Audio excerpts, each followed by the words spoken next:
Marwadi university మంచి భవిష్యత్తు కోసం తెలుగు విద్యార్థులు ఇష్టపడే యూనివర్సిటీ. కాల్ 9059052378 9059052379.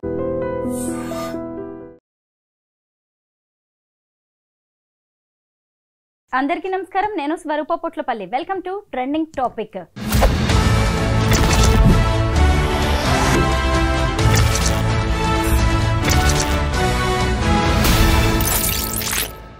హైదరాబాద్లో కదులుతున్న ఎంఎంటీఎస్ ట్రైన్లో యువతిపై అత్యాచార యత్నం ఘటనలో దర్యాప్తును ముమ్మరం చేశారు పోలీసులు.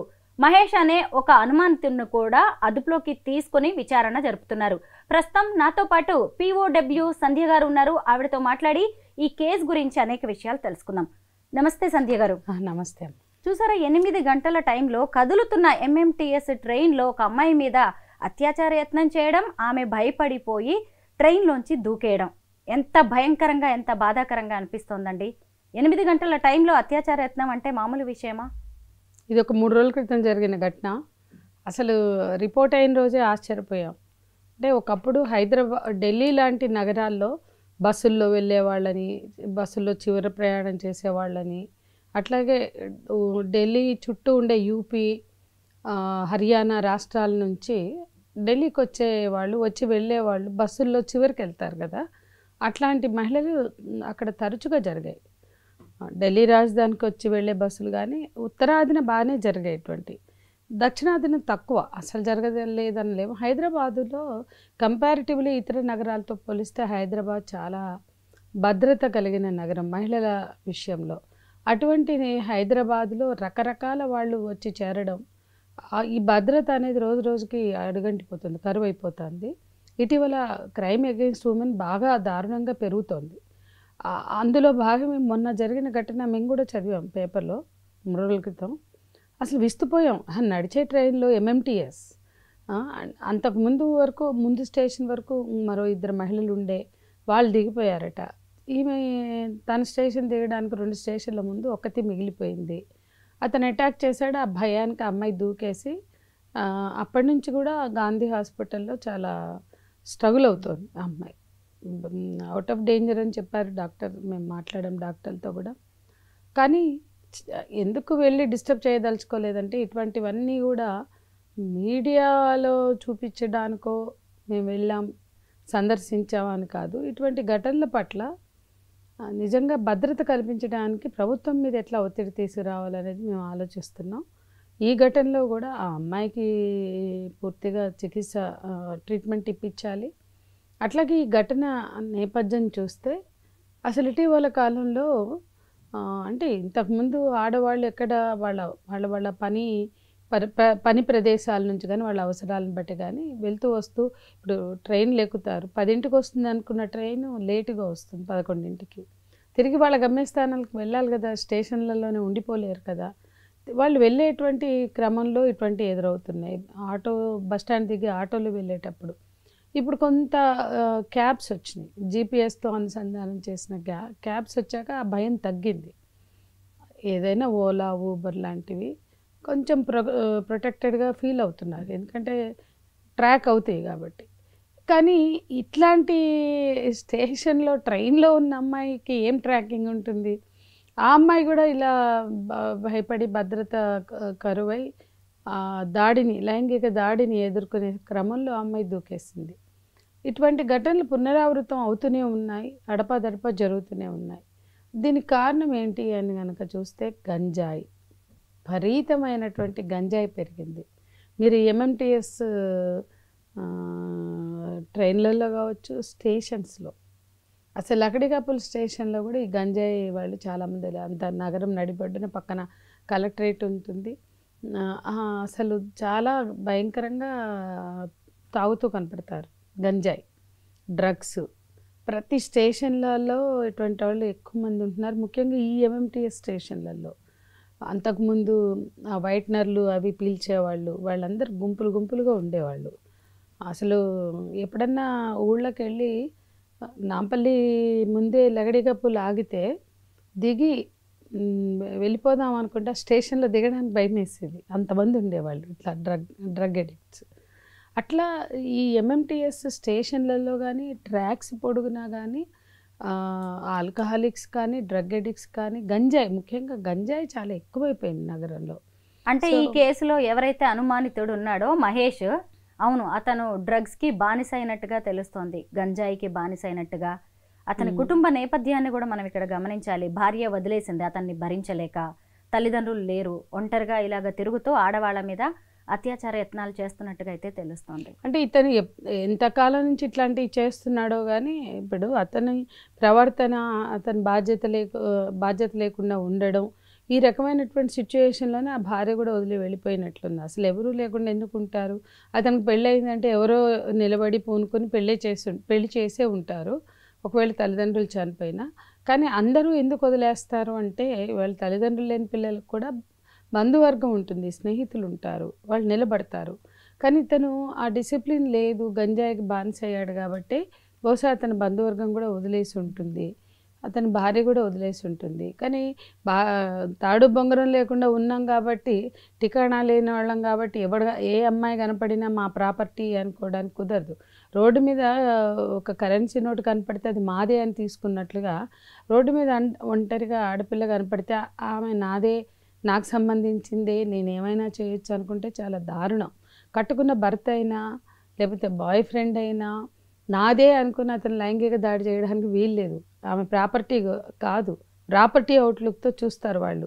నా గర్ల్ ఫ్రెండ్, నా వైఫ్, నేను ఎప్పుడు కోరుకున్నా నాకు అవైలబుల్గానే ఉండాలి, నాకు మూడు వచ్చినప్పుడల్లా ఆమె కోరిక తీర్చాలనే విధంగా ఉంటే తప్పు అని చట్టం చెప్తుంది.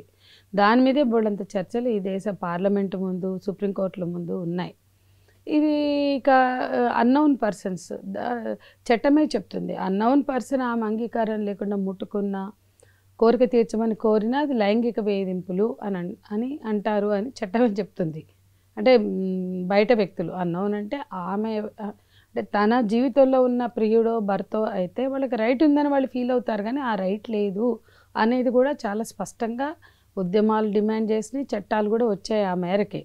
ఇక పూర్తిగా బయట వ్యక్తులు ఆమె అంగీకారం లేకుండా ముట్టుకున్నా, చూసినా, టచ్ చేసినా, కోరిక తీర్చమని కోరినా, ఇవన్నీ కూడా లైంగిక వేధింపులే.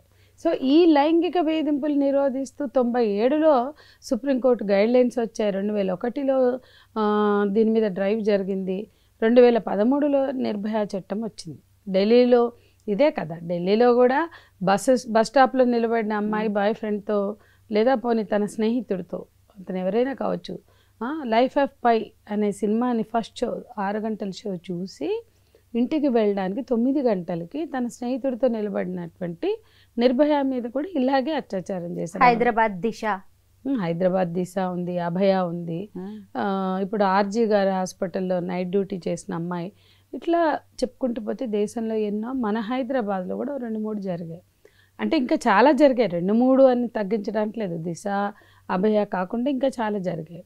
కానీ ఈ ఘటనల పరంపర చూస్తే అంటే వీళ్ళు మద్యానికి మత్తుకో మద్యానికో గంజాయికో బానిసలై వీళ్ళకి ఏ అమ్మాయి కనపడినా నాకు అవైలబుల్ అనేటువంటి ఒక థాట్ ఏదైతే ఉందో, నేను ఆమెని అనుభవించవచ్చు. అంటే ఆడవాళ్ళంటే లైంగిక దాడికి తెగబడవచ్చు. ఎందుకంటే ఆడవాళ్ళ ఆ సెక్స్ కోరికలు తీర్చే అవయవాల కుప్పలు, అంటే స్త్రీ శరీరము మగవాళ్ళ కోరికలు తీర్చేటువంటి ఒక ఆయుధం, లేదా మగవాళ్ళ కోరికలు తీర్చేటువంటి ఒక సాధనం స్త్రీ శరీరం. అందుకే మీరు చూడండి, ఎంత చదువుకున్న వాళ్ళైనా, ఎలాంటి సెక్షన్స్ అయినా, ఏ ప్లేసుల్లో అయినా ఆడవాళ్ళు ఎదుర్కొనేది వాళ్ళ బాడీతోటి ఐడెంటిఫై చేయడం. బాడీ షేమింగ్స్ ఉంటాయి, కలర్లు, హైట్లు, వెయిట్లు, అందాలు, చందాలు, అన్నిటికీ సంబంధించినటువంటి జడ్జిమెంట్స్ ఉంటాయి. అవతల వాళ్ళు ఎందుకు ఆ జడ్జిమెంట్స్ ఇస్తారు, ఎందుకు ఆడవాళ్ళ పట్ల అంత జడ్జిమెంటల్గా ఉంటారు అంటే వాళ్ళ క్యారెక్టర్ని పక్కకు పెట్టి, అంటే వాళ్ళ వ్యక్తిత్వం, నా దృష్టిలో క్యారెక్టర్ అంటే ప్రతి స్త్రీకి ఒక వ్యక్తిత్వం ఉంటుంది. ఆ వ్యక్తిత్వాన్ని గుర్తించకుండా ఆమె బాహ్య రూపాన్ని చుట్టూ ఎందుకు ఈ వ్యక్తీకరణలు వెలుబుచ్చుతారు, ఎందుకు ఎక్స్ప్రెస్ చేస్తారు అంటే ఓవరాల్గా స్త్రీని సెక్స్ ఆబ్జెక్ట్గా చూస్తారు. సో ఈ సెక్స్ ఆబ్జెక్ట్గా చూడడం తప్పు అని ఈ దేశంలో ఇంతవరకు ఎవ్వరూ కూడా ఖండించాల. చట్టాలు ఉన్నాయి.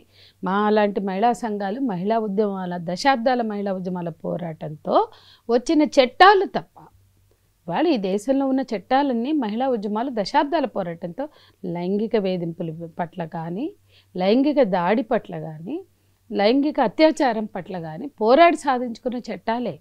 ఎందుకంటే పురాణ కాలం నుంచి కూడా నచ్చిన అమ్మాయిని అనుభవించవచ్చు అనే కాన్సెప్ట్ భారతదేశంలో ఉంది. ఊరికే మాట్లాడతారు దేవతగా చూస్తాం, పూజిస్తాం, గుర్తిస్తాం, గౌరవిస్తాం అని ఏం లేదు. పురాణ కాలం నుంచి ఆడవాళ్ళని ప్రబంధ కన్యలుగానే చూశారు. ఆడవాళ్ళని లైంగిక కోరికల్ని ప్రేరేపించే సాధనాలుగానే చూశారు. ఆడవాళ్ళ చుట్టూ వాళ్ళ వర్ణనలు కానీ వాళ్ళ వ్యక్తీకరణలు కానీ ఆడవాళ్ళ సౌందర్యం కానీ మొత్తం కూడా లైంగిక కోరికలు తీర్చేటువంటి సాధనాలుగానే స్త్రీలను చిత్రీకరించారు. మొత్తం ప్రబంధ కావ్యాల చుట్టూ పురాణ గ్రంథాలు ప్రబంధ కావ్యాలు అవి ఈరోజు మార్కెట్ సంస్కృతి ఇంకా తోడై ఇంకా నేకెడ్గా ఆడవాళ్ళని నిప్పి చూపిస్తున్నట్లుగా ఏదో పెనంలోంచి పొయ్యిలో పడ్డట్టుగా ఇంకా డిగ్రేడేషన్ ఇంకా కామోడిఫికేషన్ వస్తువులుగా మార్చారు ఆడవాళ్ళని. ఇంకా పెరిగింది. పోర్న్ సైట్స్ వచ్చి చేతిలో పడ్డాయి. ప్రతి వాడికి స్మార్ట్ ఫోన్ అప్పు చేసైనా స్మార్ట్ ఫోన్ కొంటాడు. స్మార్ట్ ఫోన్ నిండా అడగకుండానే వచ్చి పడుతుంది పోర్న్. కాబట్టి ఆల్రెడీ బుర్రలో ఒక బూజు ఉంది. ఒక ఫ్యూడల్ కల్చర్ ఉంది. ఆడవాళ్ళని కేవలం లైంగిక వస్తువులుగా చూడడం లేదా ప్రాపర్టీ అవుట్లుక్తో చూడడం. ఈ బూజుకు తోడు ఈ కామోడిఫికేషన్ ఇంకా చాలా ఎక్స్ప్లాయిటెడ్గా వస్తున్నటువంటి ఈ చిత్రీకరణలు ఈ రెండు కలిసి భారతదేశంలో స్త్రీల గౌరవం కోల్పోవడం, వాళ్ళ హింసని తీవ్రంగా ఎదుర్కోవడం అనేది కారణం. ఎంత పటిష్టమైన పోలీసు వ్యవస్థ ఉన్నా కానీ ఎన్ని చట్టాలు తీసుకొస్తున్నా ఈ లైంగిక హింసని అత్యాచార ఘటనలను ఎందుకు ఆపలేకపోతున్నామంటారు? ఇప్పుడు మీరే చెప్పారు పటిష్టమైన చట్టాలు, పోరాడి తెచ్చుకున్న పటిష్టమైన చట్టాలు. ఈ దేశంలో ఇందిరాగాంధీ 18 ఏళ్ళు ప్రధానమంత్రిగా ఉన్న ఆమె కూడా పాపం ఏం చేయలేకపోయింది ఏ చట్టం కూడా. కానీ మహిళా ఉద్యమాలు దశాబ్దాలుగా పోరాడి ఒక్కొక్క చట్టం తెచ్చుకున్నాయి. ఆ చట్టాలు అమలు చేయడానికి ప్రభుత్వాలకు చిత్తశుద్ధి లేదు. ఆ చట్టాలని పట్టించుకునే పరిస్థితి పాలకులకు లేదు. ఊరికే మహిళలు అనగానే ఎన్నికలప్పుడు ఓటు బ్యాంకు కదా, ఓటు బ్యాంకు కాబట్టి సగభాగమైన మహిళలు ఓటు బ్యాంకుగా మాత్రమే గుర్తిస్తారు ఈ రాజకీయ పార్టీలు. ఏ పార్టీ అయినా అంత డ్రామాలు ఆడతారు తప్ప అది అధికార పార్టీయా, ప్రతిపక్ష పార్టీయా, బీఆర్ఎస్ఆ, కాంగ్రెసా, బీజేపీయా, తెలుగుదేశమా, ఎవరైనా అదే సోకు, ఎవరైనా అదే పరిస్థితి. ఎందుకంటే మన రాష్ట్రంలో 13 ఏళ్ళుగా మహిళలపై హింస దాడుల విషయంలో పెరుగుతున్న హింస రివ్యూ లేదు. కనీసం ఆఖరి రివ్యూ సమావేశం 2012. యూపీఏ ప్రభుత్వం అధికారంలో ఉన్నప్పుడు కొన్ని ఎఫర్ట్స్ పెట్టారు సోనియా గాంధీ. కానీ అదే యూపీఏకి సంబంధించిన కాంగ్రెస్ పార్టీ ఈ రాష్ట్రంలో అధికారంలోకి వచ్చింది కానీ పట్టించుకోవట్లా. ఒక్క యూపీఏ నిర్భయ చట్టం తేవడం కానీ ఆ చట్టం ఆమోదిస్తున్న సమయంలో ఒక మాట చెప్పారు సోనియా గాంధీ. ఈ దేశంలో అట్లా 9 గంటలకు బస్ స్టాప్లో నిలబడిన అమ్మాయిని బుద్ధి చెప్పడానికే రేప్ చేసాం, చంపేశాం అని చెప్తున్నారు అంటే ఈ దేశంలో స్త్రీల పట్ల ఉన్న దృక్పథాన్ని తెలియజేస్తుంది. కాబట్టి ఆమె అంగీకారం లేకుండా ఆమె ఒంటి మీద చెయ్యి వేయొద్దు అనే కాన్సెప్ట్ తీసుకురావాలి. వర్మ కమిటీ సిఫార్సులు అమలు చేయాలి. వర్మ చాలా స్పష్టంగా చెప్పారు ఈ దేశంలో ఎందుకు లైంగిక దాడులు అత్యాచారాలు జరుగుతున్నాయని. కాబట్టి ఆ వర్మ కమిటీ సిఫార్సులు అమలు చేయాలన్నా దానిలో భాగంగా వచ్చిన నిర్భయ చట్టం కానీ లైంగిక వేధింపుల నిరోధక చట్టం కానీ ఇతర చట్టాలు కానీ అమలు కావాలంటే పెద్ద ఎత్తున క్యాంపెయిన్ చేయాలి అని ఆమె 1000 కోట్లు కేటాయించారు. మరి ఆ 1000 కోట్లు 13లో ఆవిడ కేటాయించారు యూపీఏ చైర్పర్సన్గా ఉన్న సోనియా గాంధీ. 14లో ఆ ప్రభుత్వం పడిపోయింది. ఆ కేటాయింపులు దానికి ఉపయోగించడం కూడా లేదు. ఆ తర్వాత అసలు ఆ కేటాయింపులన్నీ 100 కోట్లకు దిగజార్చి ఆ 100 కోట్లు కూడా అరాకొరగా ఎక్కడెక్కడో చేస్తున్నారు తప్ప క్యాంపెయిన్ ఎందుకు క్యాంపెయిన్ అడుగుతున్నామంటే 2 చుక్కలు పోలియో వేస్తే పోలియో ఎరాడికేట్ చేయగలమని ఒక అవగాహన కల్పించగలిగిన ఈ ప్రభుత్వాలు లైంగిక వేధింపులు లైంగిక దాడుల్ని నిరోధించడానికి అసలు క్యాంపెయినే చేయలేదు. అందుకే సినిమాల నిండా ఏదైనా చేయొచ్చు. అంటే నచ్చిన హీరోకి నచ్చితే ఆ అమ్మాయి ఒప్పుకోకపోయినా వెంటబడవచ్చు. అట్లా ఇక అది ఒక పరిమితి ఉండదు. దాని ఎవడి ఇష్టం వచ్చినట్టు వాడు ఒప్పుకోలేదనుకో నువ్వు అందంగా ఉన్నావు అని పొగరా యాసిడ్ పోస్తా అని ఒక హీరో అంటాడు. ఇంకో హీరో ఏమో వెంటబడే వరకు ఆమె ఒప్పుకునే వరకు వెంటబడతాడు. ఇంకో సినిమాలో ఇంకో హీరో తీసుకుపోయి బూత్ బంగ్లాలో పెట్టో లేకపోతే అడవిలోకి తీసుకెళ్ళో నేను రేప్ చేయలేదు కాబట్టి నిజమైన ప్రేమ అని గుర్తించమంటాడు. సో ఇవన్నీ ప్రాక్టికల్గా చూస్తే ఈ భావజాలంతో వచ్చే ఈ దాడులుగా మనం అర్థం చేసుకుంటే అది అప్రజాస్వామికం, అది అన్యాయం. ఆడవాళ్ళ మీద మీ ప్రతాపం చూపించడానికి ఎవరైనా కూడా పబ్లిక్ సొత్తా ఆమె ఎక్కడన్నా ఉంటుంది, ఎట్లన్నా ఉంటుంది, ఎప్పుడైనా ఉంటుంది. నువ్వెవడివిరా నువ్వు ఆమె ఒంటి మీద చేయడానికి? వాడికి సంస్కారం ఉండి విఘ్నత ఉంటే మందు తాగినా గంజాయి తాగినా చెయ్యడు. కాబట్టి అసలే చెత్త, అసలే మత్తు, ఆ రెండు అసలే పితృస్వామ్యం, ఈ మూడు కలిస్తే వాళ్ళకి విచక్షణ కనీసం మామూలు అప్పుడు ఏదో ఇంత విచక్షణ ఉంటుందేమో అది కూడా ఉండదు. దాంతో ఈ దాడులు పిల్లలు కనపడితే పిల్లలు, ఎవరు కనపడితే వాళ్ళు, అబ్బాయిలు బాలులు అంటే బాయ్స్ కనపడినా కూడా ఈ లైంగిక దాడులు జరుగుతున్నాయి. దీన్ని ఈ గంజాయిని కంట్రోల్ చేయాలి, భావజాలాన్ని నిరోధించాలి. ఇక మీదటైనా ఆడవాళ్ల మీద అలాగే పిల్లల మీద జరుగుతున్న లైంగిక దాడులు ఆగాలని ఆశిద్దాం. థ్యాంక్ యూ సో మచ్ సంధ్య గారు. వెల్కమ్.